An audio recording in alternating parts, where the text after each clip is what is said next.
చిన్నారి కథలకు స్వాగతం. ఒక ఊరిలో రాము అనే పిల్లవాడు ఉండేవాడు. రాము ఆడుకుంటా ఉంటుంటే ఒకరోజు తనకి ఒక పర్సు దొరికింది. ఆ పర్సులో చాలా డబ్బులు ఉన్నాయి.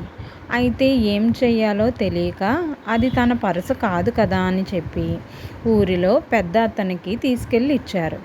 ఆ పెద్ద ఊరి పెద్ద ఆ పర్సు ఎవరిదో కనుక్కొని ఆ వ్యక్తికి అప్పగిచ్చారు. ఆ పర్సు గల వ్యక్తి రాముని కలవాలని కలిసి అతన్ని చాలా అభినందించారు.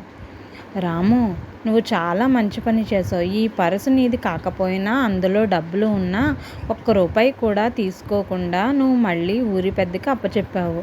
నీలాంటి మంచి పిల్లలు ఉండాలి అని చాలా పొగిడారు. ఊరందరూ కూడా రాముని ఎంతో నిజాయితీగా ఉండాలి. ఎప్పుడూ కూడా మనది కాని వస్తువుని మనం తీసుకోకూడదు